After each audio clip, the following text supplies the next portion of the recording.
ሰላም ውድ የሀፒነስ ፕሮፐርቲስ ዩቲዩብ ቻናል ተከታታዮች፣ ዛሬ የምገኘው በሀያት ውሃ ታንከር አካባቢ ላይ ነው የምገኘው። አዲስ ቪላ ቤት ነው ይዤላችሁ የመጣሁት።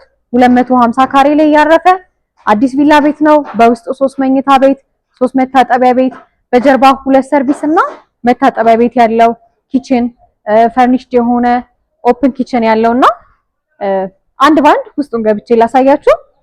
ግቢው እንደምታዩት 3 መኪና ዘና አድርጎ ማቆም የሚያስችል ነው።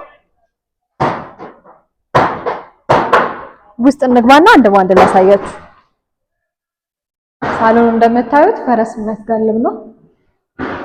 ላይቲንጉ በጣም የሚማርክ ኦፕን ኪችን ያለው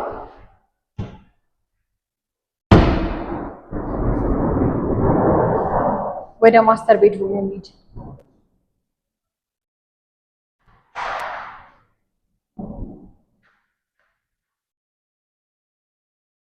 ማስተር ቤድሩሙ በቤቱ በስተቀኝ በኩል ይገኛል።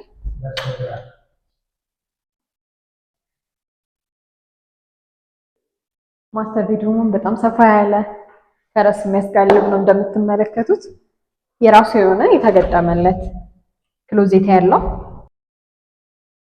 በውስጥ ላይ ደግሞ ባዝሩም ያለው ጃኩዚ የተገጠመለት በጣም ጽድት ያለ ባዝሩም ነው።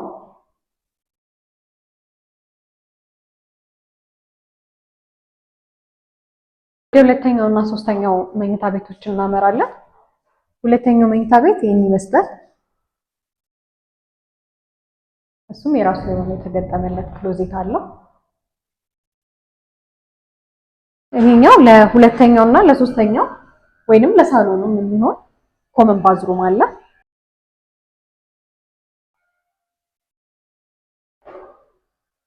ሶስተኛው መኝታ ቤት ይሄን ይመስላል።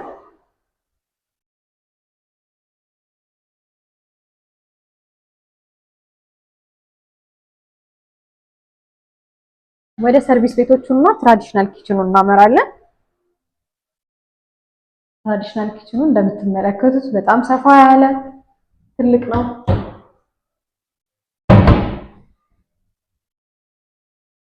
የራሱ የሆነ ኪችን ካቢኔት ተገጠመለት። አንደኛው ሰርቪስ ቤት፣ ሁለተኛው ሰርቪስ ቤት፣ እዚህ ጋር ደግሞ መታጠቢያ ቤት እናገኛለን።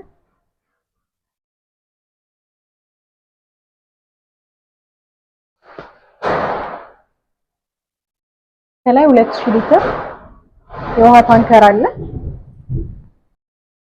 እንደነገርኳችሁ ይሄ አካባቢ ሀያት ወይንም ውሃ ታንከር አካባቢ ይባላል። ቤቱ 250 ካሬ ነው። ዲጂታል ዶክመንት የምታገኙ ሲሆን 22 ሚሊዮን ነው የሚባለው ቤቱ።